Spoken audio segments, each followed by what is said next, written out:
Chapter 8. The moment had come at last. Atto Almew opened a drawer in his desk and took out a battered little box, not much bigger than a matchbox. He put it into Grandfather's hands. I was so excited I could hardly breathe. I was dying for Grandfather to open it so that I could see what was inside, but he only gave it a little shake and then held it still for an agonizing few minutes. "Well," he said. "Well, after all this time." And then at last, when I thought I was going to burst with curiosity, he slid the lid of the box open. I leaned forward as far as I did, craning my neck, my eyes on stalks. What a letdown! There was no yellow gleam of gold, no sparkle of jewels, nothing except for a flat brown piece of metal with a head stamped on it. "What is it? What's so special about it?" I was dying to say. It was Atto Almew who took pity on me.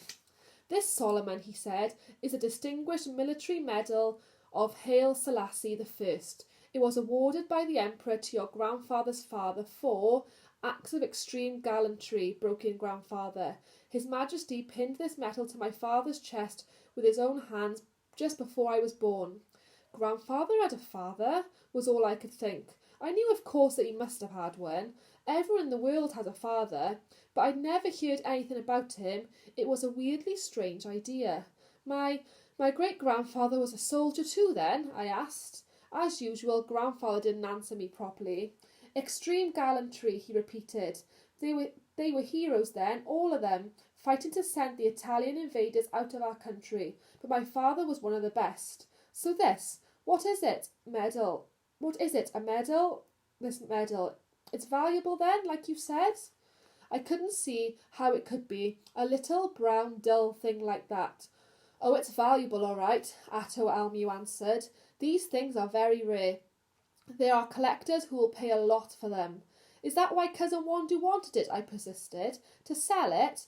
Grandfather shut the box with a snap. "Wandoo." He sounded really disgusted. "He's not getting his hands on this. It's not for sale. Not now, not ever. This stays in the family. My family. My father gave it to me when I entered His Majesty's bodyguard. 'Demissy,' he said to me, 'take it to the barracks with you. Keep it safe. It'll bring you luck one day.'" Questions were boiling around in my head. I knew that Grandfather wouldn't have patience with all of them, so I chose the one I wanted answered. "But why did you have to hide it, Grandfather, when you were in the labour camp?" He opened the lid of the box again and thrust the medal in front of my face. "See that head? You know who that is? It's His Majesty, Haile Selassie. What do you think those crazy revolutionaries would have done if they found an image of their great enemy on me? People were shot every day for much less than that." That's a picture of the medal.